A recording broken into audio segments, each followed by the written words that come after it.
Good morning, Crypto Chaos. How's it going, guys? Good morning, good morning. Here we are again.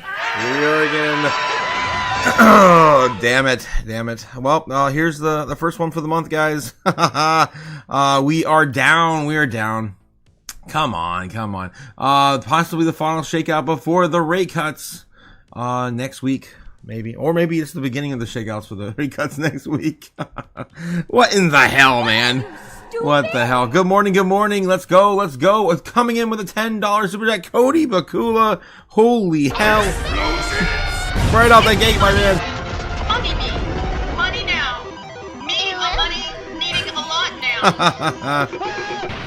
Good morning, Crypto Chaos from Cody Bakula. Good morning to you too, Cody. Thanks again for the $10 donation to the Chaos. Thank you so much.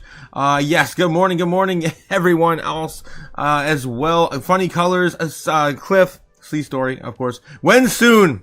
Come on. I mean, not too soon, but right around the corner next week. They can't keep us down forever, right? This is getting ridiculous. I'll get into that here in a minute. When soon? Yes, when soon. Dancing with the Fire. Oh, man. Last night. Oh, man. It was crazy last night. I did a thing I shouldn't have done, but I did. Anyway, for those who saw it. Yes, off to work. I'll be around listening, says Nebs in the chat. Good morning to you as well, Nebs. Michael Gammon says, I think I'm going to switch from crypto to catalytic converters. You definitely will make money on one of those things. For sure. Yes, hit that like button on the way in. Don't forget to hit the like and subscribe, guys, if you haven't already, on, of course, down in the chat. Yeah, just in time. Good morning, everyone. Good morning, Crypto JPEG as well. Bag holders on. At least you make money from nothing with one of those. Okay, yeah. Nevs had the same idea. I did as well. Yep, 100%. 100%. Yeah, Nebs and Michael. Michael also said, yeah, definitely hilarious. What's up, my brother Otaku? What's up? What is going on? Leo, how's it going, Leo? Good morning. I can barely notice who you are by these names. Yeah, I do see that you are Leandro. Yes, how's it going, guys? E. Perez also in the house, handing out coffee. Scrub celebrating the chaos, and man, crazy stuff indeed. Oh man, I don't even know where to begin. Well, I wanted to share with you guys Hakeem Jeffries, who was just on here. Let me see if I can still share that. We still have him going a little bit here now. Yep. Let's get back over to it. All right, and then I want to, of course, get into Bitcoin before the market bell opens. Any intention to actually address the affordability crisis that exists? In fact, they now say it's all a hoax. But everyday Americans, when they go to the grocery store, the supermarket, when they see their premiums dramatically increasing, when what are you going to do about see the electricity bills that they have, which are through the roof, in part because Republicans, in their one big ugly bill, attacked the clean energy economy at a time in America where we have growing power needs in terms of what we see with the expansion of artificial intelligence.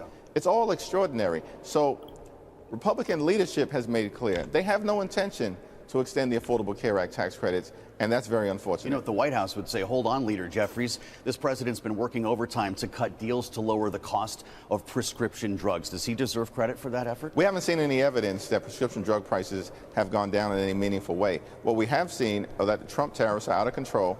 They've increased costs by thousands of dollars per year on everyday Americans, and they've created an uncertain environment for businesses and corporations throughout the country.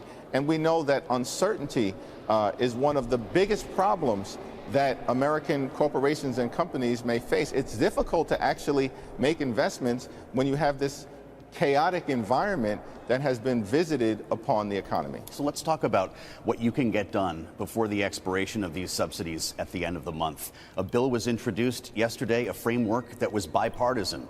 A Democrat and a Republican, Gottheimer and Kiggins. It would extend these subsidies for a year and put new collars on eligibility. Is this a path to renewal in your eyes? Well, we'll have to take a look at the particulars in the four corners of that bill. Yep. 214 Democrats have signed a discharge petition that will extend the Affordable Care Act tax credits for 3 years and give the American people the certainty that they need in order to move forward during these otherwise uncertain times. All we need are 4 Republicans. There are 219 of them. All we need are 4 House Republicans to join us, and we can extend the Affordable Care Act tax credits. We also want to take a look at what happens in the Senate. I'm thankful for Leader Schumer and Senate Democrats who will put a bill forward next week and force an up or down vote on an extension of the Affordable Care Act tax credits. You know, we're in this fight until we win this fight on behalf of the American people, because in the wealthiest country in the history of the world, it cannot be the case. Are we the wealthiest? Middle-class Americans and middle-class Americans are unable to afford to go see a doctor when they need one. It doesn't look like it. The Speaker of the House on this, is Mike Johnson talking to you about a potential vote after John Thune promised a vote on health care in the Senate for next Thursday? You know, the big challenge with House Republicans has been... All right, I'm over it. But I just wanted to make this point, get this point across since we're talking about it. And I was watching more about this last night. Guys, more about this last night. People stocking up. They're ready to go. They're feeling the heat in the grocery stores. I mean, why the hell is a box of cereal $10? Honey Nut Cheerios. What the F is happening? If the prices have been this high, because honestly, I don't eat cereal, but lately my kids have been into cereal. So ridiculous shit. People, of course, showing their the grocery hauls, paying way too much for some of the crap they're buying today, stocking up on all of this. It's a lot of doom coming here soon, and the price, and people are, oh my god, crazy stuff. Doom prepping and doom spending. All right, moving on. He's still on there talking. Holy crap! There's no way. All right, there's no way. Okay, guys, we got about 2.5 minutes to the open bell. Let's get into Bitcoin real quick and see how the market's doing. It's looking again really shiesty for a Friday. We're about ready to test the lows of our channel. Again, we don't want to lose this area. This is the last move we really have left to continue this run. It could be, of course, citing another fake shakeout for, of course, us, but we want to try to maintain at least 90K today and keep the bull trend intact to try to break out of this over the weekend. I told you guys yesterday, I felt like we're going to probably get through this by the weekend, but I don't know, man. I just don't know anymore. We actually, I was calling for baseline bull last night. I'm like, guys, we're expecting a rate cut. Nothing feels like it's priced in. Nothing.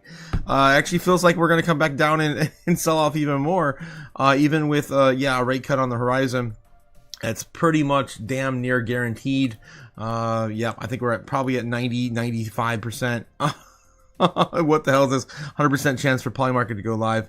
We're looking at 93% chance for the Fed rate decision in December. More than likely, it's going to be 97% next week. All right.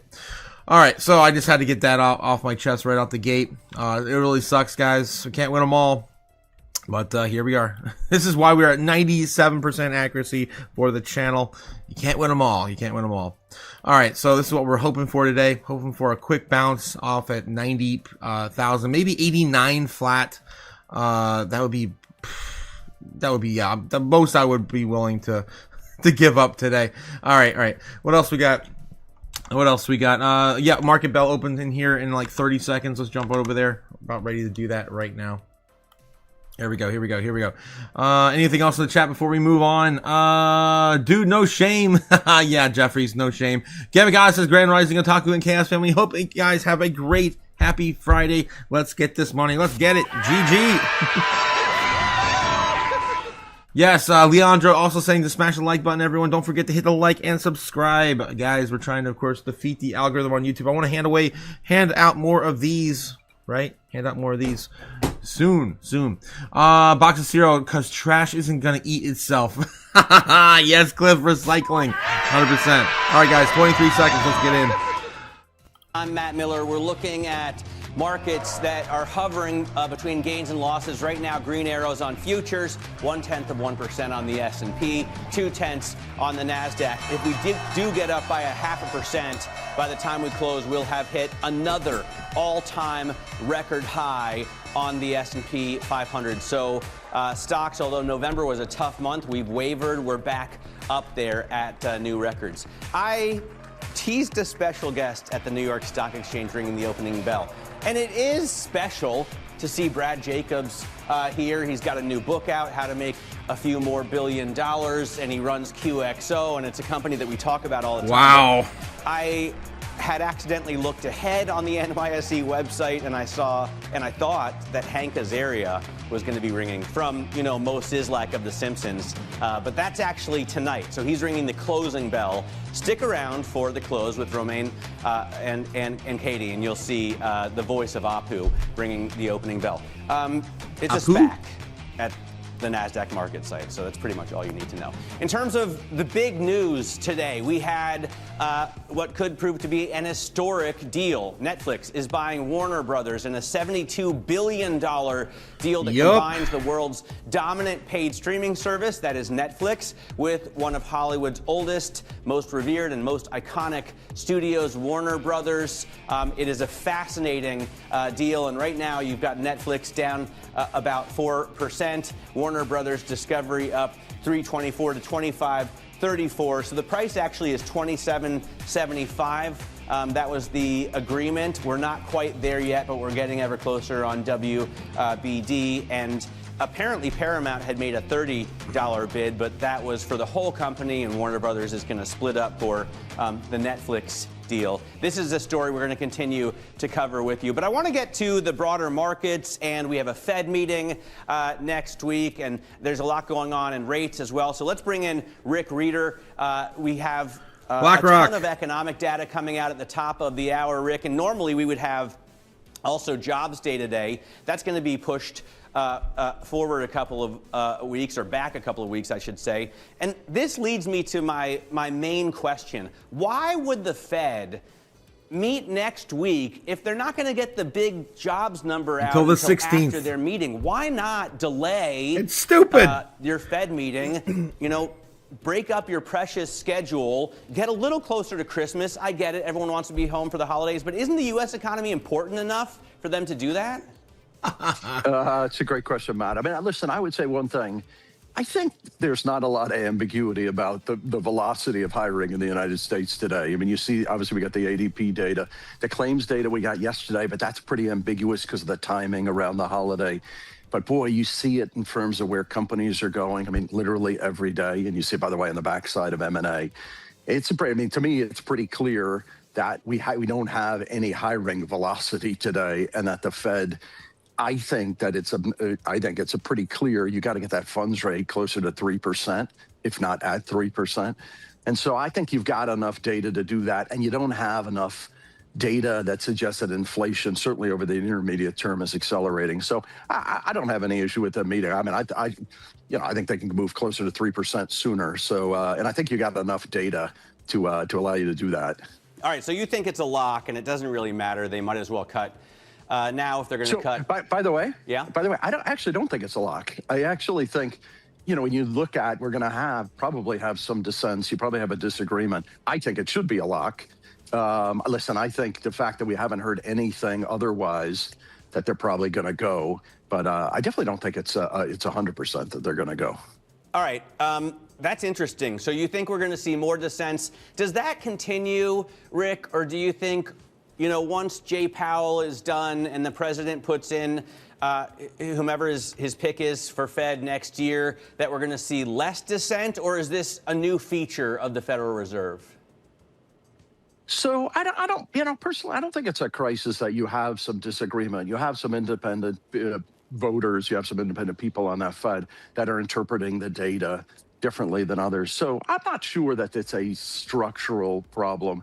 Listen, I think that, to me, the data is very clear that inflation is a bit elevated today, but productivity and innovation will deal with that. And that is so clear to me. And then the flip side of that, productivity and innovation, are creating an incredible lack of hiring for ordinary jobs, lower skilled jobs, et cetera. And so, how people interpret the data in the near term, I don't think it's a structural issue that you have those dissents.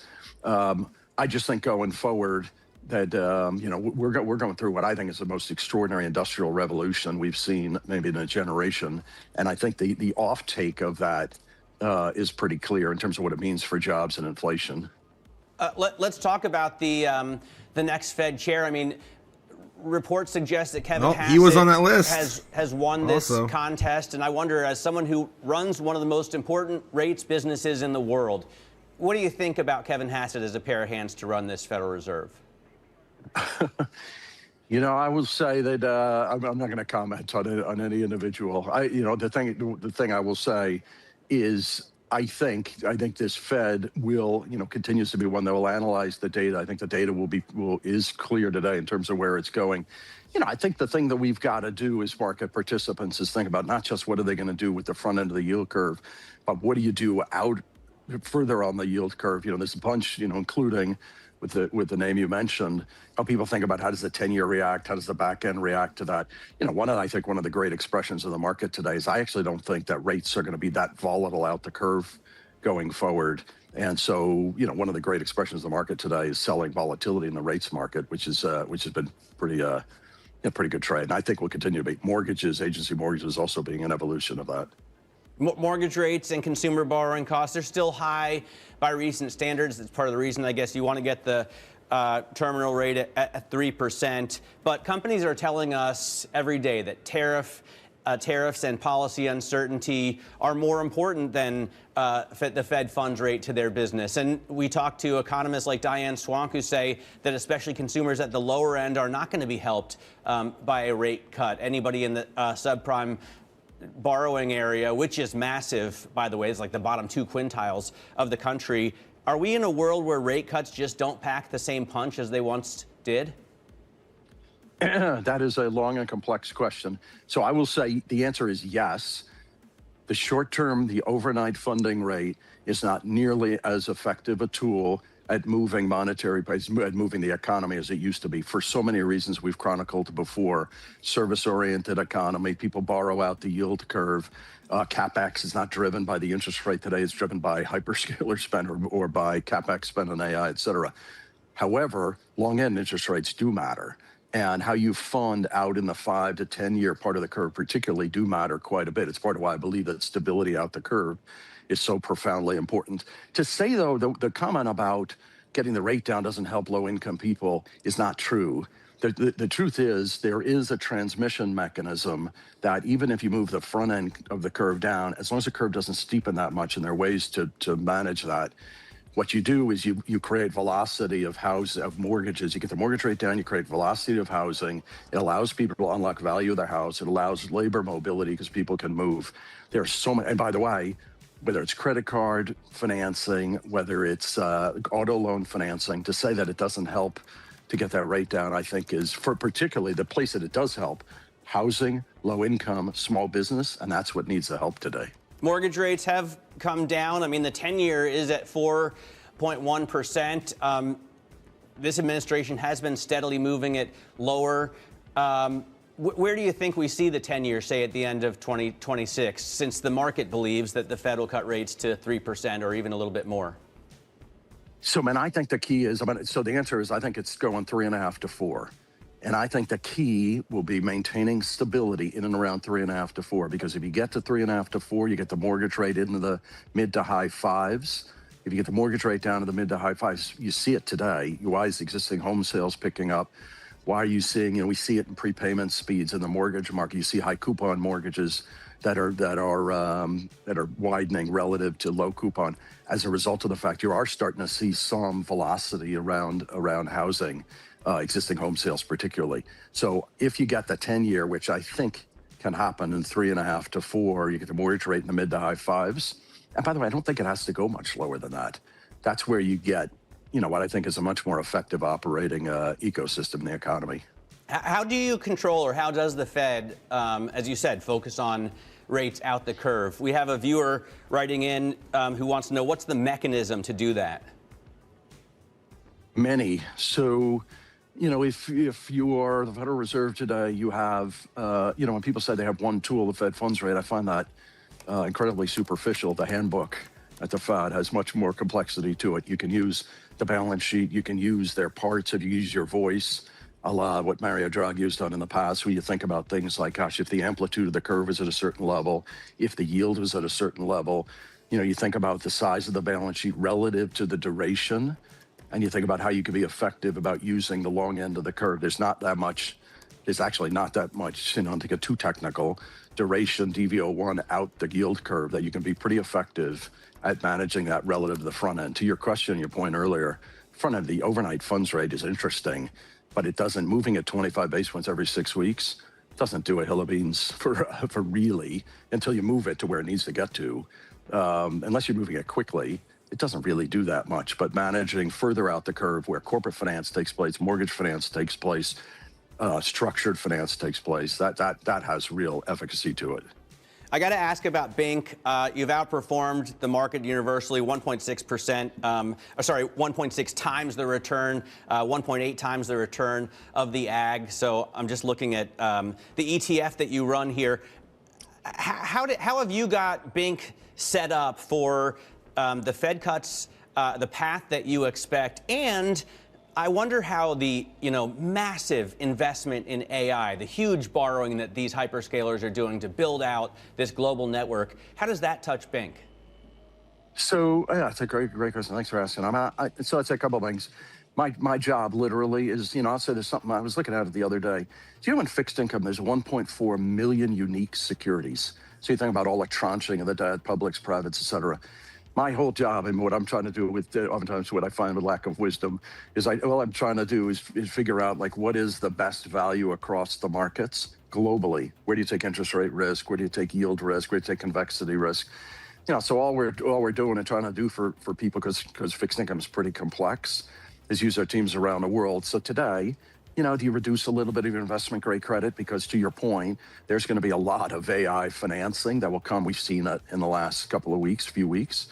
Do we need to own as much investment grade credit at tight spreads? Not really. It's not that exciting. Agency mortgages are more interesting. European high yield, European investment grade, we're not seeing as much of that AI, and the growth is moderate, and you get a cross currency benefit. That's exciting. Having some interest rate exposure in places like Asia or in parts of the emerging markets. So anyway, the idea being just try and move around dynamically to where the best relative value is around the world. Today, credit is just okay. We still own, we still like high yield. We've reduced some U.S. Just because the spreads have come in a bunch. But we're just trying to create, if we can create 6.25 yield for people, stability. The thing I'm most proud about is we keep our volatility down. That's in fixed income. If you can get 6.25, and then take the risk in equities, to your point about AI and spend, pretty spectacular returns if you get it right around where the equity opportunities are. Well, it has been. I'll tell you what, Rick. I put the Bloomberg data on your ETF on Bink into ChatGPT, and it came back with this. It says Bink has outperformed broad benchmarks by a wide margin while taking notably less risk. It's delivered equity-like returns versus the ag with roughly half the volatility, and it's captured most of high yield's upside with much smaller drawdowns. So high praise. Thanks for saying that. High praise from ChatGPT 5.1. BlackRock's Rick Reeder, that's just one of the many reasons we have him on this program. Really appreciate your time this morning. Let's get a check on what's going on in the stock market right now. You've got some gains here. We're up about 1/4% right now. And all right. Going back into the stock market, guys. All right. Let's get back into it. That was, of course, BlackRock's Rick Reeder, Fed chair pick, one of the top 5 or top 6, I think, Fed chair picks. And I still think he would do such a better job than Hassett, even though with his ties, I don't like his ties with BlackRock. But I can understand all the technical things he's talking about. I don't get nothing out of Hassett. He's such a wet blanket. He just falls right off. Oh my God, nothing. You get nothing of value from him every time he's on the having an interview. All right, getting back into it, guys. We'll have to see what we get, but either way, it's more than likely we're going to get Kevin Hassett. Maybe him as a Fed chair will change, but I mean, I don't know. It just seems like I want someone who's going to be out there to tell me it straight to my face. What's it really going to be? All right. What else we got here? They're of course looking at everything having a little bit of a sell-off today. Looks like for the most part, some of the big movers are of course top Mag 7. What else we got here?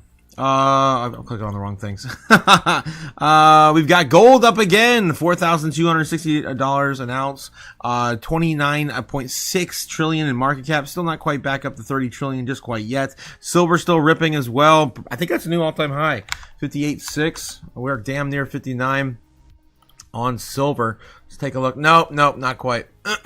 We gotta hit 59 basically to hit that. Yeah. New all-time high. It's looking pretty, really bullish setup right here to the upside. If it does not get, maybe not. It might get stopped out here today at 58.5. Looking at gold as well. I mean, this could definitely break up as well. I mean, if silver falls, gold is probably both gonna break out today, pushing higher, and we're still kind of on our path to was it 4,600 by the end of the year, something like that. All right, let's get back into Bitcoin. Bitcoin's still hanging out at 90,000 flat, 90,000 and some change. I just don't want to see us break 90K. 89. Again, we did wick a little earlier in the morning, down to 89.9.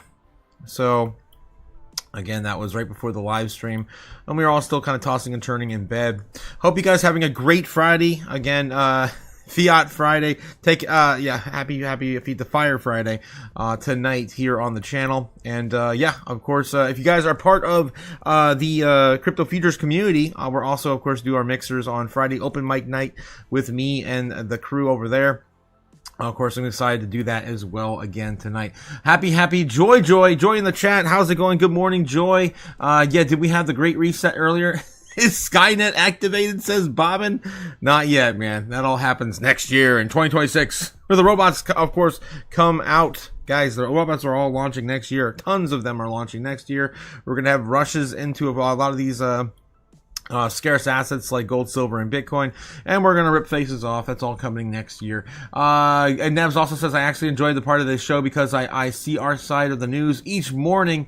Says Nebs. The shorts be printing, says Robbie Scott, 100%. The shorts be printing, man. That's where all the money's being made right now, until they are not. Of course, you don't want to be on the other side of history when we start to take off. All right. And speaking of which, let's take a look at that right now. The order books right now coming in from Kim of the White Snowland on YouTube. Don't pay for something you get for free, guys. Of course, he brings it to you for free on YouTube. I've been watching this guy. Give him a like and subscribe. I'm watching him for 5-6 years. All right, moving on. We do still have Bitcoin very, very much range bound between 85 and 95. We did get rejected. We didn't even try to retest last night, honestly. We last touched that yesterday afternoon. And we're coming back down to the middle of this channel where we are today. At about 90K. So again, if we expand our channel down to where the order books are, we are possibly still looking for that drop to 90 or 85K. The likes of where our bear case scenario would have ended us yesterday. I don't want to see it, guys. I really don't. But this could be the final, as we used to say in the graphic design business. Final. We used to name all of our files. Of course, it would never be the final one. Shakeout. The final. Shakeout for, yes, crypto. I mean, this is ridiculous, guys. It looks like we're actually going down further now as I'm talking. 90,000 about to be broken. We have retested this now since we fell briefly to 89.9. We've retested this now 2 times now in the last half hour. Are we going to keep this trend or line going? Are we going to continue to come back up to the middle here, or are we going to sell it all off? I don't know. Wait and see to find out. It is, again, low liquidity Friday. It's not great. Not a great setup for us on a Friday. All right, but good setup for a Sunday. Sunday recovery. We'll be talking about that tonight, more than likely. It's going to be the case. All right, let's see what's going on in our space, guys. We got about 10 minutes until we rip off the band-aid for crypto news. Not quite there yet. Let's get back into TradFi, see what they're talking about. Bitcoin iShares. Since the debut in 2024. More on the crypto route's impact on the ETF space next. This is Bloomberg Open Interest. Looks like they might have Rick Reader coming back to talk about iShares and Bitcoin here in a minute. That'd be awesome. Let me see if that's true. It doesn't show him or anything else, but my guess is they just had him on. They talked about it, about his his success with iShares, and they're probably going to come back with them. We'll be back there in a second to see if they are going to have them back on again. CNBC, let's see what they're talking about this morning. They're on break. Fox Business, they're also on break, and you know what? Screw it. We're going to dive into some headlines and some crypto news before Bloomberg comes back in the break. All right, Netflix to buy Warner Brothers film and streaming assets in $72 billion deal. My God, it's a ridiculous amount of money. Netflix shares are falling as Warner Brothers ties up what the deal means for the stocks. Of course, they're trying to get the Warner Brothers deal, their stock up to 27. That's going to be where they're going to merge the two, I guess, at that point. So yeah, it looks like there's going to be a little bit of an arbitrage. It's like $1 right now. What else we got? SP 500 heads for fourth straight gains, near record levels for the SP 500. Actually, overall sentiment, if you look at overall sentiment right now for stock market versus crypto, they're kind of coming out. They're kind of coming out of the gutter. Damn near neutral this morning, sitting at 43. But but crypto still lacking behind. I mean, look at this. 28 still in fear. When are we going to start to flip? Usually we're the first ones to flip green. We're a lower, market cap, asset class. I mean, come on. Shouldn't be that hard at all. And I'm like I put in my thumbnail, it does not feel like we're priced in at all, for what's coming. All right. Let's take a look at the Dixie this morning, 98.9. Also, again, down with the Dixie, guys. Coming up a little bit, which is kind of weird from yesterday. But probably just another double top here. Yep, sitting at 99. Double top again, coming back down and retesting. The lows of 98.75 or something like that before going down further. Again, I've been showing you guys this back here, which is basically when we hit 100 twice within the last last few months? Yeah, right here, 100. The last one we hit was just at the tail end of last month, and I think it was the last time we're going to see 100 for a while. All right, especially year to date, still my favorite chart out there to look at in the morning. Okay, let's get going. Let's take a look at crypto bubbles. How are we doing crypto bubbles this morning on the day? Everything kind of choppy, actually. Top 100, we're down an average of 3%. Damn. Zcash coming up only 6% this morning. Had a rally yesterday about 12. Nothing moving to the upside in any significant fashion on the day. Looking on the week here, guys, we're looking for 15s, 20s, 25s, something like that, for some good opportunities. There's really nothing here I want to really shout out. Is Zcash is still down 20% from its highs. So again, maybe you want to pick up some of that. It's more than likely starting to bounce right now. Okay, what else we got? Nothing really, man. Nothing I really want to dive into. ICP's down 15% on the week. Let's look at the month here. We're looking at 30s and 40s. Big opportunities still maybe on the board. BitTensor, guys, is back down to 30% off here on the month. Again, it was just 25% last night on the monthly. So that's going to be probably my top pick today, with ICP down 33%. And none of my other favorite utility plays are really down a significant amount still on the monthly. Say is only down 20%. AVAX is only down 18% now. Guys, we're losing opportunities every single day. Squeeze climbed up. Guys, this was 40% off on the month. Just at the beginning of the week. It's already climbed to 20% from the monthly. So, it's got to be pretty much it, guys. BitTensor and ICP are my top two picks for this morning. If you guys like those projects, again, not financial advice. You do you, boo-boo. Just not financial advice. All right. Also doing the same thing with the top 200 as I usually do. More opportunities most likely to be here as well. We have Luna C. Terra Luna Classic. Yikes. Terra Luna Classic up 64%. I couldn't tell you why. They've been trying to bring this back from the dead for a long time, and I still hold a little bit of it. It's the only coin I ever lost money on. And that's a long time ago. Last cycle. About $250. Back then that was a lot of money for me. Now it's not so much. My God. What are you, stupid? All right, what else we got? On the weekly here, Alchemist AI still killing it this morning. We showed that last night, up 70, almost 80% on Alchemy AI. What else we have here on the monthly? Damn, we're looking for some big movers. 20s,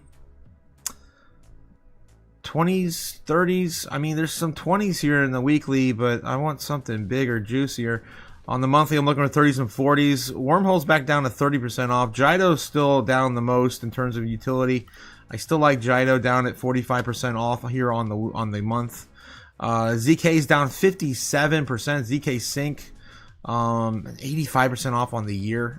Maybe that's something you want to do a little bit of research into. Let's take a look real quick. ZK Sync over at Crypto Coin Market Cap. All right, what's going on? Just a quick little deep dive into ZK Sync. Circulating supply is 9 billion tokens. Max supply is 21 billion, so it's not even half allocated. Total supply right now is only 13. I don't know. These numbers aren't really adding up here. I'm assuming, yeah, they haven't minted their total supply yet, and yeah, you have to really know what the token unlocks look like to make that really work for you in your advantage. Looking at $313 million in market cap, so it's not too big. Let's see a little bit about what this is about. ZK Sync is a pioneering ZK technology powering the next generation of builders with limitless scale. Allegedly. Secured by math and designed for native interoperability, ZK Sync enables the elastic network as an ever-expanding network of customizable chains. What is ZK Sync? Revolutionize Ethereum's scalability by leveraging zero-knowledge rollups. A sophisticated cryptographic technique, the Layer 2 protocol enhances the transaction speeds and reduces fees, addressing two of Ethereum's most pressing challenges, unlike traditional scaling methods. And I'm assuming it's coming down now because of the latest upgrade, because maybe they're not going to be as utilized as once perceived with the Fusaka upgrade. And that's just my initial reaction by looking at the price on this right now. In the time frame. All right, so I don't know exactly what's going on with ZK. Maybe you want to do a little bit more research, but that could be a good opportunity here. It's the most sold off on the month, other than Fast Token, and of course we've been into that as well already. All right, Jido. So Jido and Wormhole are probably my top two picks this morning for the top 200. Again, guys, not financial advice, just telling you like it is. My 2 cents. I'd buy that for $1. All right. Moving on. What else we got here? Let's get back into Bloomberg. Or were they talking about this? No, they're still on break. Really? I'll talk too much, and they're still on break? What? What are you, stupid? Damn it. Well, I guess a good opportunity right now to remind you guys to don't forget to like and subscribe, guys. Don't forget to like and subscribe. As the King of Ohio, Jake the Snake, demands it. Long live the good King of Ohio. Oh man. Okay, what else we got here? Guys, Crypto's Cook says Andy, panic sell everything. Andy. Good morning, Andy. How you doing, Andy? How you doing? Hope you're hanging in there, my man. Hope you're hanging in there. I know things are rough right now. 5 years, Boba. What are we talking about here? XCN, Bobbin. Yes, Bobbin. Sup, y'all? Moto J in the house. How's it going? Moto J. Yeah, 5 years, Bob. I'm not sure what you guys are talking about. Hi to Idaho. He's from Idaho. Shout out to Idaho. The Idahodians. The potato people. My God. Yes. What else we got? In the chat here. I think we're pretty much all caught up for the most part. Crypto's cooked, says Andy. That's all you gotta know. God. Bobbin says, buy the top, sell the bottom. Dave Portnoy style. Yeah, Dave Portnoy style. Oh, man, that would make a good parody song, actually. Dave Portnoy style. God. Any of you guys like the Ghostware? Nope, not sure what you're talking about there, Moto J. Bobbin says one tune to start the Friday. Of course, sharing you some music in the chat. Still waiting for Bloomberg to come back. Hopefully with Rick Reader again on iBit and iShares. Of course, the Bitcoin ETF. All right, what do we got? Florence, Italy. Come on. This is Bloomberg. They're still on break. You kidding me? How much more of a break do you got to take? All right, let me do some more jump through TradFi hoops real quick. CNBC live stream still on break. Oh my God, everyone's on break. God dang it. How do they do this to us? Everyone, even Fox Business. Headlines. Jumping into more headlines. What else we got here? Trump's administration views Netflix and Warner Brothers deal with heavy skepticism, says a senior official. SP 500 heads for fourth straight gain near record levels. Friday's biggest analyst calls NVIDIA, Apple, CoreWeave, Broadcom, Alphabet, yada, yada, yada, and more. Putin on Russia is willing to supply uninterrupted fuel to India. Apple announces departure of general counsel and policy chief. I'm not feeling any of these today. Costco and Biden Commerce Secretary Gina Raimondo to board on the heels of Trump's tariff lawsuit. Are we going to get this Supreme Court rolling in or not? It's supposed to happen this month, maybe by the middle of the month. Elon Musk fined $140 million by European Commission over deceptive blue check mark. All right, I'm not feeling any of this other stuff. There's CZ. CZ's on the front page of CNBC as of 5 hours ago. Meet Binance's new CEO, the mysterious and omnipresent life partner of CZ. Oh, wow. So that's kind of weird. All right, moving back into it. So they're coming back to Bloomberg. Hopefully, no, 5 minutes still. Damn, 4 or 5 minutes. That sucks. All right. Screw it. We're gonna go into crypto news now, guys. I'm tired of it. I'm tired of waiting. We're going into crypto news. Starting with Cointelegraph. What do we got here today? What Texas recent Bitcoin purchase signals the rest of the United States is in the market downturn. Everyone is buying up. Guys, I show you this every single day. Every single day. Doesn't matter what Bitcoin's price is. The amount on exchanges is astronomically low. The lowest we've ever seen. Yesterday we covered this. It was sitting at 2.09 million. That's it. That's all that's left on these exchanges, guys. Sitting right now, I'm zooming back in there, 2.09 million. That's it. The lowest we've seen, guys. And just right before the ETFs launched, we were sitting at about 3 million on exchanges, guys. This is right here, January 2024, right before the ETFs launched, 3 million. So we've already taken an entire million off since the ETFs were launched. You think it's all going to just jump right back on there?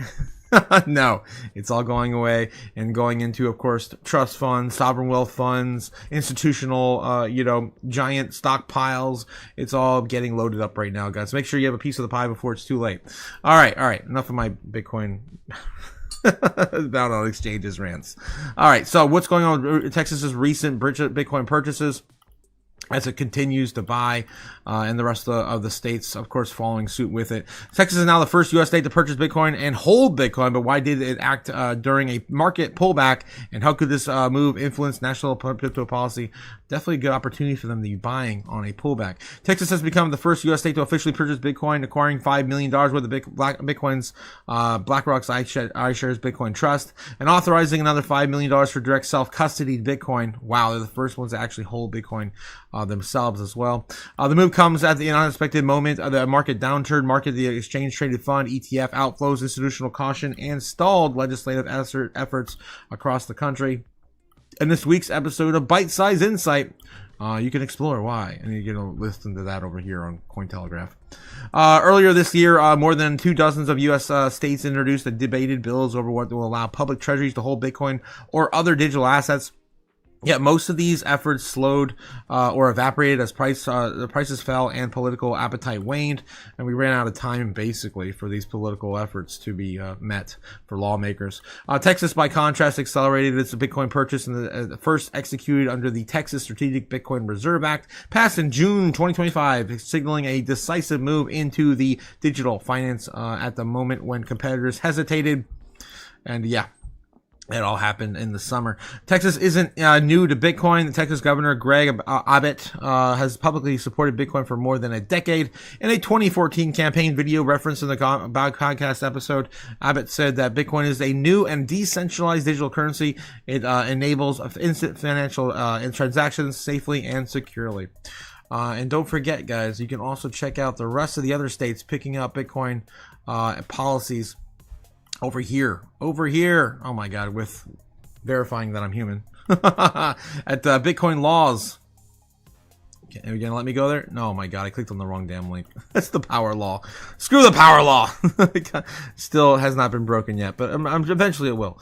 I'm looking for, Bitcoin laws. Here we go. BitcoinLaws.io, and of course you can see all the states that are currently orange with positive, Bitcoin policies coming for each state, and you can track which ones, of course, have a strategic Bitcoin reserve. And the reserve race has already been met, of course, for Texas, New Hampshire, and Arizona.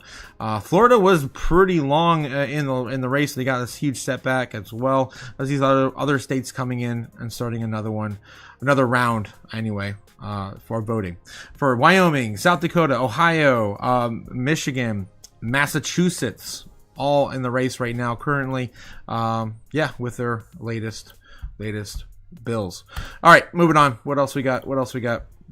I'm going to jump back over here because they might be ready to go, and they might still have Rick Reeder over there at Bloomberg soon.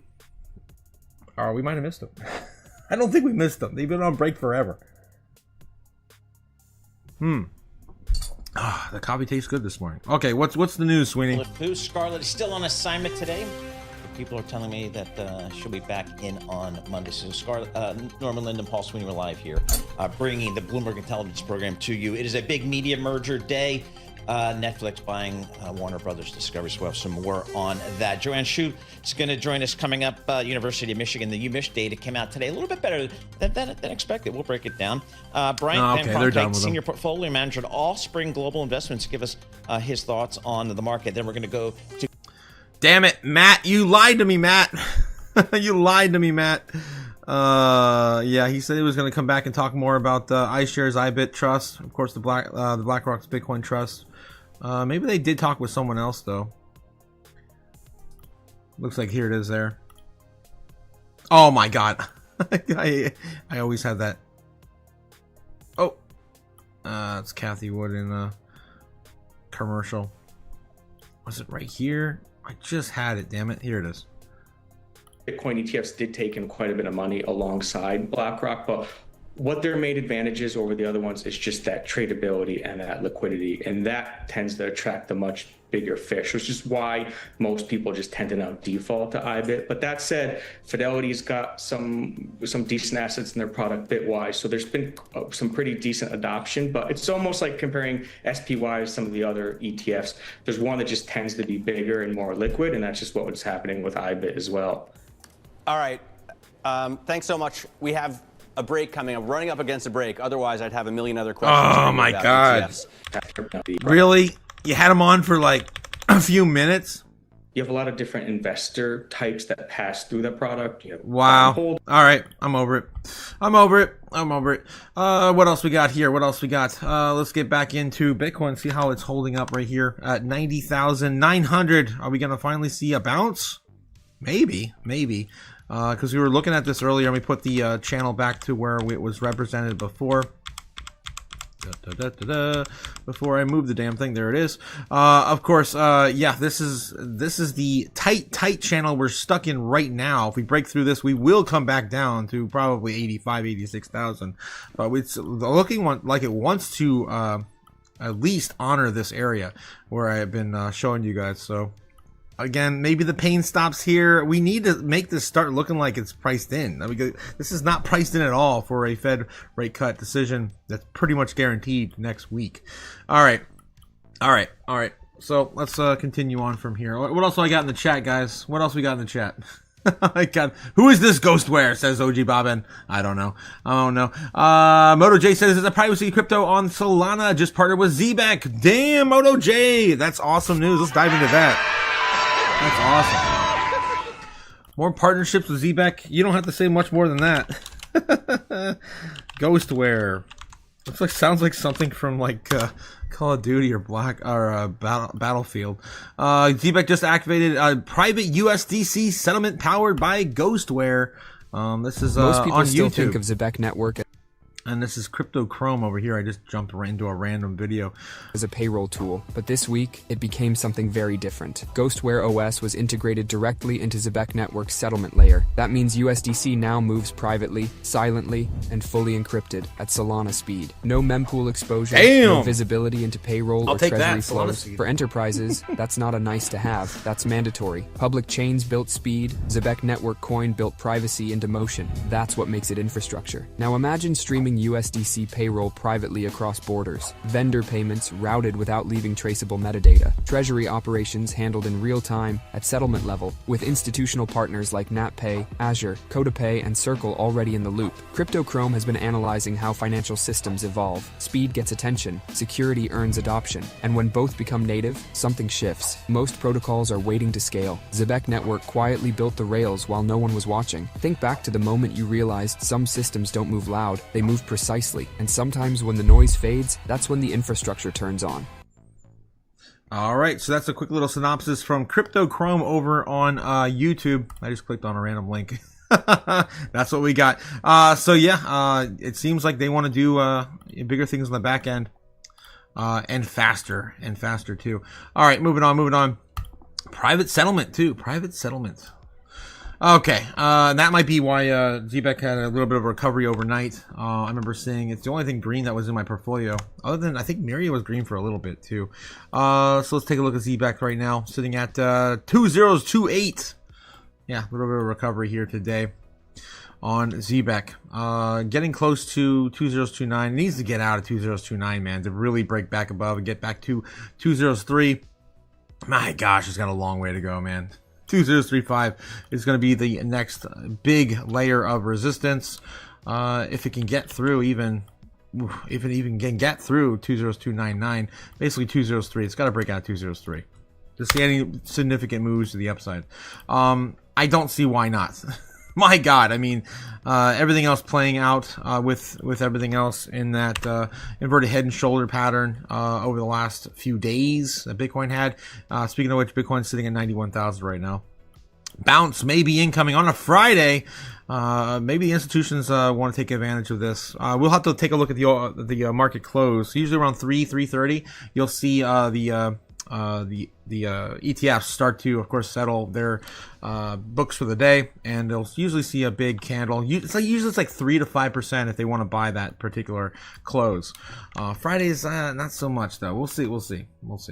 All right. Of course, you'll catch that with me on the foreign market open, which tonight is just going to be the weekend close live stream at 8 p.m. Eastern. All right. What else we got? I shared with you guys some of my my doom scrolling from last night. Yeah, with those grocery shopping videos are ridiculous, guys. I cannot. $10 cereal? Are you kidding me? It was like $2 when I was a kid. Are you kidding me? Probably not even that. That's insane. All right, well, let's see what else we got. Let's take a look at some more crypto news. Daily Hodl. Circle abruptly mints $4 billion in USDC in 1 week as crypto markets bleed. Wow, they did that quietly. Let's take a look real quick and see the overall market cap right now. How are we doing?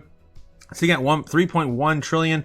We're down roughly about $50 billion, I believe, in market cap from the high of yesterday, 3.15. We're looking at the top 10 assets here. I wanted to take a look here and look at Circle. Look at this, damn near $80 billion in market cap, climbing up there steadily. And how much is in Tether right now? Oh, almost getting near 190. Sitting right now at $185 billion in market cap for Tether. All right, so all the money's still sitting in the sidelines for these, of course, respected altcoins, stablecoins. All right, what else are we looking at here? Ethereum sitting at 3,144. XRP recovering back to $2 and almost 10 cents here this morning, sitting at $126 billion in market cap. Anything other big movers here? Top 10, Cardano's still sitting number 10. Top 20, Sui coming back to the top 20. Let's go. Flipping Avalanche and Hedera. Let's go. I'd buy that for $1. Yep. Still in the race, man. I cannot believe it is ahead. If you would have told me that Avalanche would be under Sui in any capacity, that Sui would even be in the top 20. And a few years ago, I would have been losing my mind. Man, Avalanche, man, it's so cheap. $13, guys. Avalanche was worth like damn near $150. I think last cycle, 2021. So underpriced, undervalued on Avalanche. All right, what else we got here? Top 10, 11. Bitcoin Cash is holding 11 now, flipping hyper liquid. Dang. So we did get a bunch of things flipped here overnight. Interesting to see what's going to happen next. All right, where's Zcash? Man, how the mighty have fallen. Zcash sitting in 19, just one above sweep. Man, remember when that was like top 12? Crazy times. All right, moving on.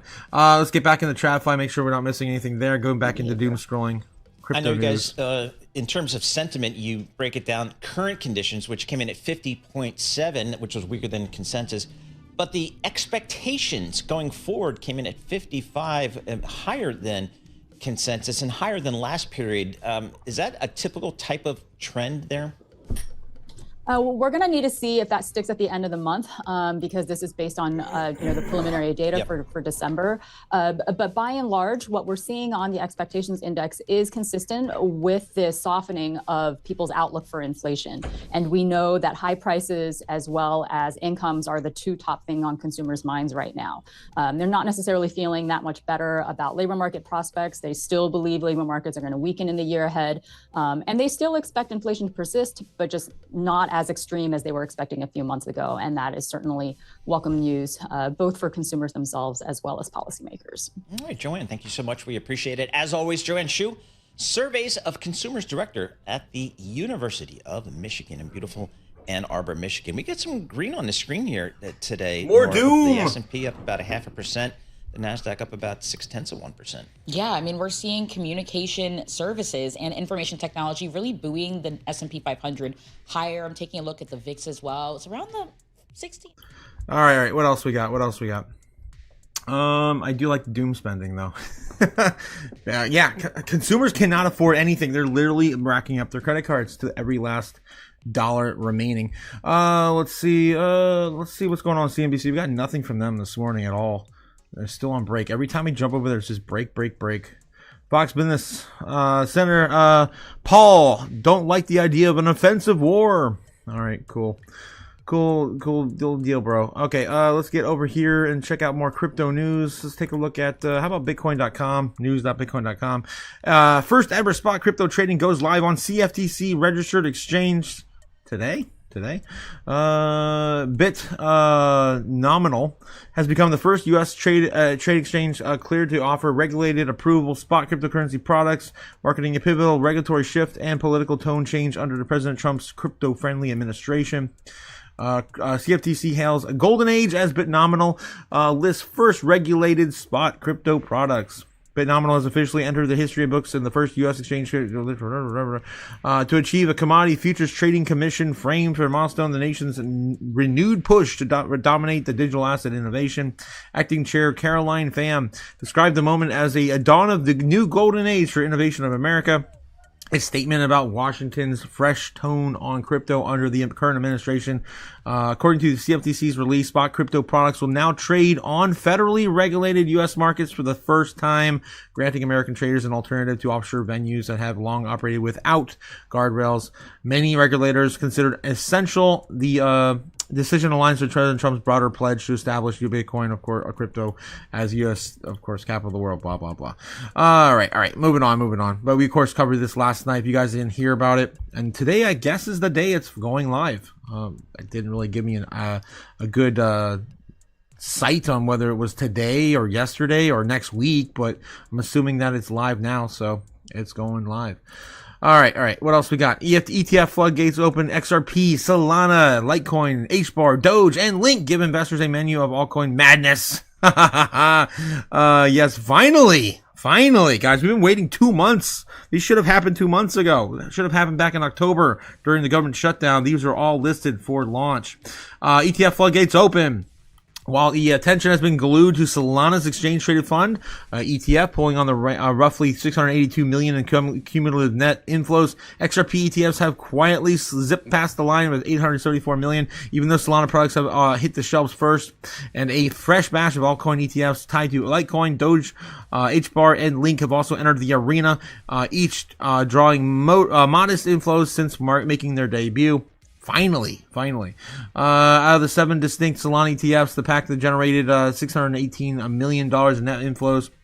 There are only 4 listed XRP ETFs on sosovalue.com's dashboard, featuring the issuers such as Grayscales, Franklin Templeton, Canary, Bitwise. Of course, we covered the Rex Osprey one that happened first like a month or two ago. The Canary run XRP ETF ticker XRPC that has snagged the lion's share of the inflows, pulling in the 357 million since launch. Yesterday alone, the group collected $50 million, and Grayscales doing the heavy lifting. Altogether, the 4 hold about almost near $1 billion in net. XRP amounting to just 0.68% of the XRP market cap. Damn, almost 1% of it. Investors looking for the exposure of Link, HBAR, Litecoin, and Doge can now tap the ETFs tied to these coins as well. And so far, funds linked to the quartet of these coins have collected 133 million in cumulative net inflows. 2 Doge funds, Grayscale's G-Dog. Really? Really? I'm gonna get me some G-Dog. And Bitwise BWOW. BWOW. Like Bow Wow. Gotcha. Cute. I have tallied in now 2.85 million in net inflows. A modest, again, amount. All right. I'm over it. Let's move in forward. Again, more of the ETFs coming for these altcoins, guys. Popularized altcoins. Gold's primarily breakout. May signal jump to record prices. Retail shifts to silver. Yeah. These are just kind of like, hopium FUD articles mostly. CNBC partners with Kalshi to integrate prediction market data. Yes, that's pretty crazy news, guys. I mean, it sucks that Polymarket doesn't have a bigger stage, but Kalshi is still doing pretty damn well with prediction markets, and now they're partnering up with CNBC. What else we have here? Anything else big on here? Not really. All right, let's get back in the TradFi real quick. Make sure we're not missing anything. I don't think we are. Everything is on break as always. Netflix wins the Warner Brothers bidding war. Still talking about that over on CNBC. Damn, they have a very long, boring day ahead of them. What else we have? Nothing really good politically we want to cover over here either. Well, there's DeSantis. What is he talking about? The new AI Bill of Rights. The governor joins me here in the studio. Damn! He is next. AI Bill of Rights. We're going to give them rights now, guys. It's the complete opposite than what we did in Ohio. We took away their rights to marry humans in Ohio just last month. I wish I was making that up. All right, so yeah, I do probably want to watch this one here. That's an interesting one. Of course, we like to follow the Doom over there. Let's do, speaking of Doom, let's do some Doom scrolling real quick and then get back over to Fox B to see the AI Bill of Rights that's being talked about in the state of Florida. All right, so doing some Doom scrolling over here, guys. If you haven't already, please like and subscribe. Of course, support the channel. It doesn't cost you anything. Just hit the little buttons down there. That's all you got to do. And of course, if you want to join us over here on X or the Discord, just jump on over here, and the links are all in the description below. All right. So yeah, we're going to do some doom scrolling now, guys. Let's do it. Unfiltered, unvetted doom scrolling. See if we get banned this morning. New Sailor Strategy puts MicroStrategy's a stretch ad on the NASDAQ tower in the Times Square. Every share sold gives Sailor more money to buy Bitcoin. Yes. God. All right. That's insane. I never thought we'd live in a world where Bitcoin's like literally plastered everywhere. And people are still oblivious to what's going on. It's insane. I thought that was going to happen in 2028, not 2025. Crazy. Elon Musk says Grok 5 is training in the supercomputer Colossus 2, which is the largest and most powerful AI supercluster in the world. Damn. Just in $5 trillion Fidelity CEO Abigail Johnson says, I like Bitcoin. I own Bitcoin. It will still play a role in the savings hierarchy. Damn. Bullish statements here. So I don't know if it's because I started early or I don't know, maybe as I get older, I'm just kind of old fashioned, but like, I kind of like Bitcoin.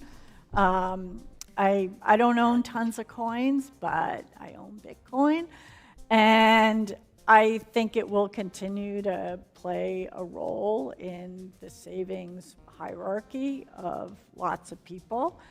And it is the gold standard, so to speak, in the crypto world, and it's been around, and it's solid, and it's seen some things, and it's a good system. So I'm long-term very comfortable, and I think that that will continue to be something that we will factor into our thinking and our quest to provide options for our customers. And I'd like to be able to be one of the people that continues to make it a little more accessible, because for all of the genius that went into designing Bitcoin, it probably could have used some IDO resources maybe to help more people engage with it sooner. Oh, come on. You wouldn't have liked it if you if people were throwing money at it in the early days. All right, moving on. Mario Nafal, no gas, no charger, no problem. Meet the solar-powered robot farmer feeding the future. And there you go, more robot farmers. All coming for your jobs, guys. You are going to be replaced. I love it. It's been a while since I did this segment, guys. And welcome, of course, to the dystopian future, where, of course, you are going to be replaced if you're an AI and you're in a job that's very AI susceptible to replacing you. If you're a driver, a telemarketer, a lawyer, a data entry clerk, an accountant, a factory worker, a construction worker, I mean, literally any customer service representative type job is already being out there cut. Guys, we saw the Amazon layoffs. Massive amount of people laid off here recently, and it's not going to stop there. All right, guys, so don't forget, they're coming for you and your job. Strawberry Dragons, you still got your job? It's been a minute. You still have your job, Strawberry? Shout out to Strawberry in the chat. All right, guys, let's get back over there. All right. Okay, what else we got here in doom scrolling? Police also in China have fully autonomous police vehicles that patrol the cities 24/7. They're equipped with 360 cameras, facial recognition, loudspeakers. Guys, this is freaking RoboCop type shit happening right now and the other side of the world. Crazy. All right. 99% of people don't understand the business model of Amazon in 1999. 99% of people don't understand the business model of the strategy in 2025. It's coming. Ridiculous. Senator Lummis says, wouldn't it be fun if the U.S. started buying Bitcoin and it scares China, Russia, and they start buying Bitcoin, and we have an arms race over Bitcoin instead of bioweapons? This is an older interview from Lummis, but yeah, I think that's coming. The massive gold rush, Bitcoin rush is coming soon. All right, I think we pretty much covered most of this. Most of these are now robots. I love it. There's another firefighting robot. Cool. Again, guys, they're all taking your jobs soon. You're going to have coworkers, cobots, they call them, over at Amazon. I'm not maybe making that up. That's what Amazon, of course, said. Okay, what else we got? DeSantis is here live now. It's 50-60%. Now, part of it was we did have a boom with COVID. Everyone was rushing to Florida, caused property values to go up. But how is it that you buy a home for $350,000 and then 4 years later they tell you it's worth $1 million and you got to pay more in property tax? It's not right. Yep. I understand. There's that too. But how much? By how much can you cut property taxes? Well, our goal, 10%. Well, no. Our goal is to focus on Florida homesteaded residents and eliminate for them, which is, the majority of our revenue for property tax is non-Florida residents, because people have second homes, you have people that buy it, and commercial property. So it ends up being about 30% of the revenue. Now, you may have to phase it in. There's going to be things we're going to do. We're sensitive to all that. I want something that can work, and I want something that can pass. And you need 60% of the voters to pass it. But if you've got a home and it's homesteaded, you're going to eliminate the property tax on that home? That's the goal, yeah. You eliminate it completely. Exactly. I've got a homestead. Anyway, that's another story entirely. Let me move on, if I may. You've proposed an AI Bill of Rights in Florida. Spell it out, please. What are you protecting consumers from? Well, we had a Florida resident, Megan Garcia, speak at our press conference, and her son got into this relationship with an AI chatbot who was sexually grooming her 13-year-old son, and then coaxed him into committing suicide. And we're like, what the hell is going on? And so what we want is protections for children, for parents. We want transparency. I think it's an issue of people can take your image now in AI, put words in your mouth, and use that in ways that can be harmful to you. Well, you ought to have that. I also think intellectual property and copyright, they shouldn't just be able to take all that. People that create that should be compensated. And then also on these data centers, what we don't want in Florida is the ratepayers to have to put part of the bill on that. And you've seen the rates go up in other parts. So that is totally unacceptable. So I think we're creating protections for ratepayers, protections for taxpayers, protections for local governments to be able to handle this the way they see fit, and protections for parents and families. Will you make another run for the presidency? Oh, gosh, I got my hands full, man. I had to ask. Laying out Oh, my God. Like that, I have to ask. Not the first time. The last one. Republicans in Florida, they're holding talks about redistricting your state. You plan to call a special session in the spring. If you get it, how many seats, extra seats, does that give the GOP in Florida? Well, that's going to be up to the legislature, but we do have a U.S. Supreme Court has a decision outstanding. That is going to impact our map, and so that's why we really can't do it now. But we have a late primary, so it'll all work out. But here's the thing: we've had massive population changes in Florida just since the last map, and so we're really malapportioned in terms of how the state is done. So there's a justification to do this outside of the political context. It will get done. You will get a gain for Republicans. Well, the state, when I got elected, we had 300,000 more registered Democrats. Today, we have 1.4 million more Republicans. Show me another example of when you've seen that type of shift. No, so, of course, that's going to be reflected in the underlying elections. Would you say, did you see the Tennessee election as a warning sign for the GOP? I do, just in the sense that midterm elections, off-year elections, the party out of power tends to get more energized, right? The party in power, the voters, they tend to get a little bit more complacent. And so you saw that. They had midterm level turnout in that special election. The Republicans had to spend a lot of money. And so, what I would say is, you're in the battle really to protect the Trump presidency, because if the Democrats get control of the Congress, all they're going to do is go after him. And it's like, we want to focus on advancing the ball for the American people. So I do think that they need to get their act together leading into the midterms. I don't think it's too late, but I think the trends so far have shown that the Democrats are energized. I wanted to welcome you to Mandamus, New York City, even though it is 22 degrees. It was great to have you here, Governor. Thank you very much. Okay, crazy stuff. On a very different note. All right. Moving on. What else we got, guys? So that's crazy. More. They want to protect people from AI still in other states. Let me try to see if I can find anything else in the chat here. Okay, I just buy on Revolut. You guys are looking at, of course, Ghostware, right? Was it Ghostware? Yeah, that's the ZBEC partnership token. Bobbin and Moto J are talking about that in the chat. Shout out to Moto J. Thanks again for bringing that news to our attention. Again, I appreciate that. Dylan Crum says, what's deceptive about the check? The check? Oh my gosh. When never, 60% soon. Hopefully, man. I don't know what the hell's going on anymore. Up is down, left is right. Bullish catalysts or bearish catalysts. 91,003 on Bitcoin on this latest bounce here on Friday. Hopefully this is the end of it. This is so oversold, it's ridiculous. The institutions, of course, want to shake out the rest of the weak hands. There's not much of this to go on, other than we're probably going to see a retracement at some point if we get as high as 92.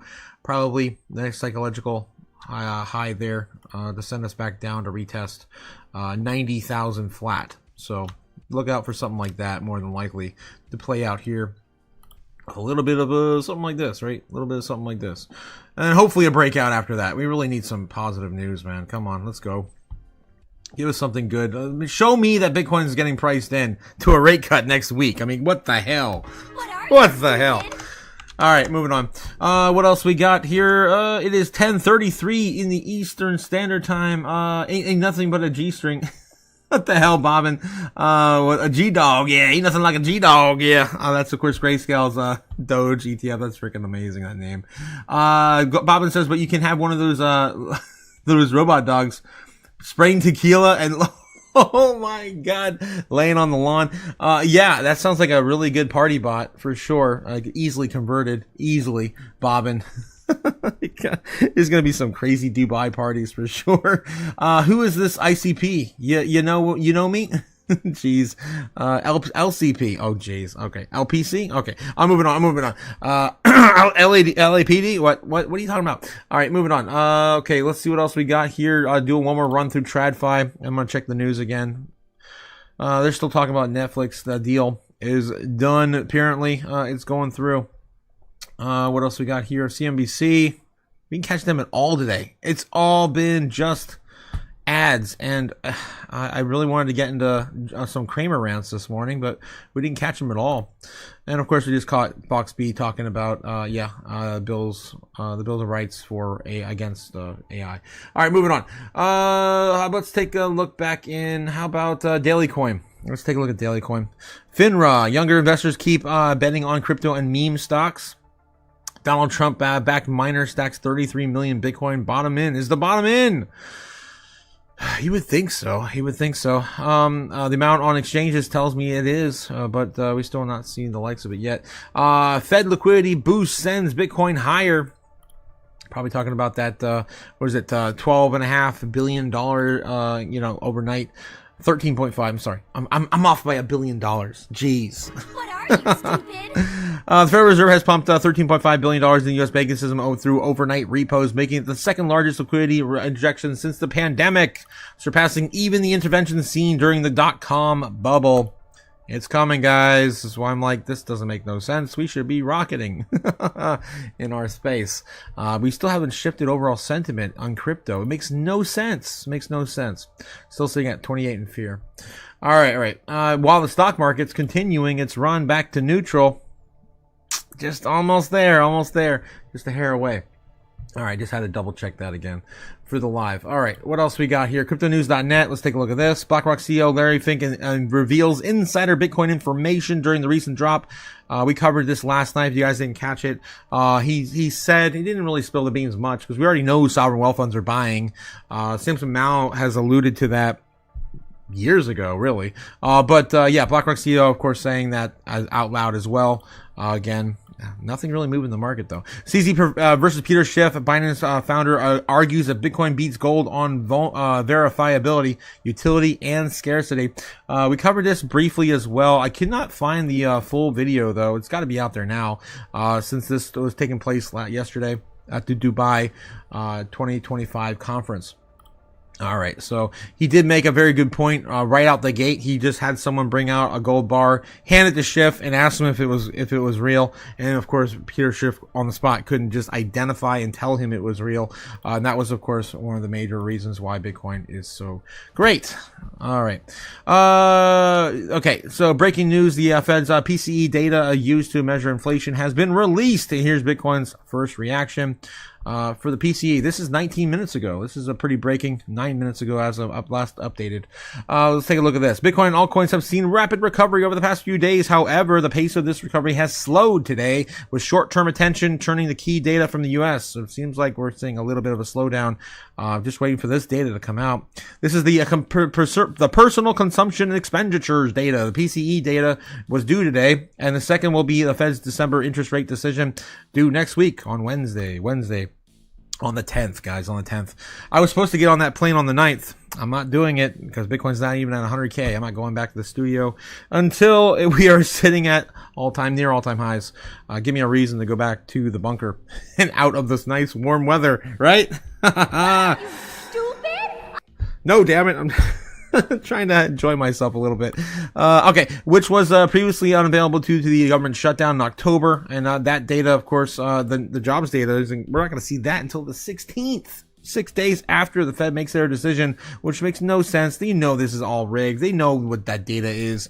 They probably don't want the public to see it before they make a decision, because the jobs, oh my God, they probably are at record levels of losses of those layoffs we've seen back in October, November. And we're not going to get that jobs data until the very end of the year, the 16th. Man, that's crazy. I guess the middle of the month. Okay, as the Fed prepares to announce the interest rates decision without critical data, a 25 basis point cut is priced into the market, setting out 87.2%. Actually, it's at 90 right now, isn't it? It's at 90. Oh, according to Polymarket, of course, it's like 93%. 94 now. Yes, let's go. Told you guys this was going to happen. I told you. 97 next week. Confirmed. All right. According to the personal consumption expenditure data, the September were as follows. Core personal consumption expenditure price index announced 2.8%. We have the monthly. That's the annual. The monthly is 0.2. The annual is what is this? Price index. Consumption. What's the difference here between this annual and that? I don't know. Personal consumption expenditure price bi-monthly announced 0.3%, expected 0.3%. It's about the same as expected. It looks like across the board. The only thing that's a little off is, of course, core personal consumption expenditure 0.1% difference from what was expected. And that's an annual. What was Bitcoin's first reaction? Well, we just saw it. That was the bounce. All right. So that is why we got that bounce today. We were just waiting for, I guess, this news to come out. Not that it would really matter. Not that would really matter. Valor lists ETPs on Brazil B3 exchange. Polkadot and Zodia. Okay. Strengthen institutional access. Bitcoin's 4-year myth meets in real mastery. Not feeling anything else, guys. I think that's it. I think we pretty much covered all of the breaking news anyway for today. And you already had the same thing of the CEO from Fidelity statements, of course, on pro Bitcoin, still remaining in the savings hierarchy, yada yada yada. All right, I'm gonna go back into one more pass through TradFi. Let's see if we got anything else. Netflix to buy Warner Brothers. That's, of course, everyone's talking about today. Even if we miss Kramer, he's probably still talking about the same shit. All right, September core prices. Of course, this data, they're talking about the data. Unemployment rate now. So there is some puzzle here that does need to be resolved with additional information. Do you have a baseline for unemployment into 26 or year-end 26? Well, we have it going to 4.5% and then basically staying there for the next couple of quarters. If the economy grows more strongly, then it might end up coming down a bit in the back half. But I think that's all very much TBD because we need to know more about what the starting point is for the November numbers. And I do think that it makes sense from a monetary policy perspective to take out some insurance against a weaker outcome. I was just going to say, part of the puzzle also is that jobless claims are at historic lows. And the latest data show that they dropped below 200,000. So the lack of layoffs with a higher unemployment rate is a little bit confounding. Again, I would discount probably just the latest print because I think that was very much Thanksgiving driven, and late Thanksgiving has often meant low jobless claims numbers. Hasn't been trending that much higher. Well, that point I agree with, that we're in a low hiring, low firing economy, and the jobless claims numbers certainly suggest that. Now, if you really want to get into the weeds on the labor market, there are some other indicators that tell you a little bit more weakness on layoffs. Corporates have talked in the Q3 earnings reports a little bit more about layoffs. Challenger, we had the ADP, the small businesses. So there are some cross currents, but broadly speaking, I think the most likely environment we're still in is low hiring, low firing. But do Fed cuts fix that? Do they give corporates a better outlook to feel confident making more hires? It's all at the margin, and of course 25 basis points higher or lower isn't going to change the world in a fundamental way. Nope. Once you deliver several cuts, then you have a bit more of an impact. But you're absolutely right. There are many, many other factors that are probably more important than moderate changes in interest rates. Well, we're going to talk about... That was the same exact thing that Rick Reeder was talking about as well. Of course, BlackRock... analyst. Also talking about how, what was I going to say? If you don't do these, if you don't get the numbers to where they need to be, immediately, you're not going to see a significant difference. It's this gradual, of course, pull towards it, that we're doing right now. All right, moving on. Okay. Anything else? Really? I think that's pretty much it. So we pretty much exhausted all the news today. Bitcoin right now holding 90,900, 91 off the bounce. Are we going to go back up there, retest 92? The highest we got on the wick was, of course, to come back up here and retest 91.5. Again, we're just playing the game of breakout. We're gonna break out. When are we gonna break out? Hopefully soon, because this is ridiculous. This is ridiculous.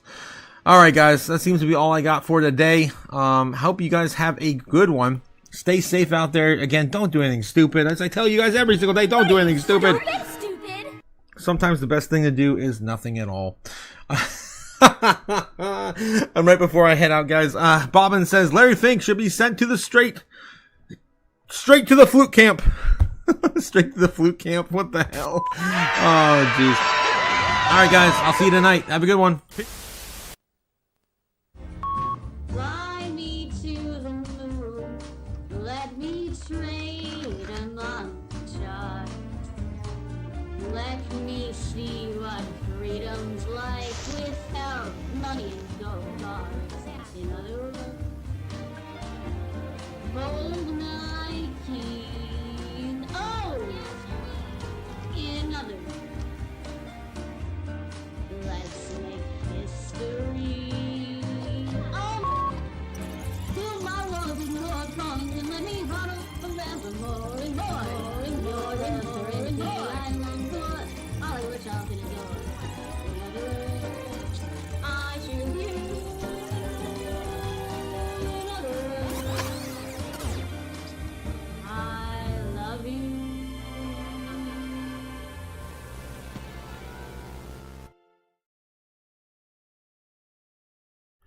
I don't know, man. It's just like watching paint dry. Yeah, it's just the same shit, different day.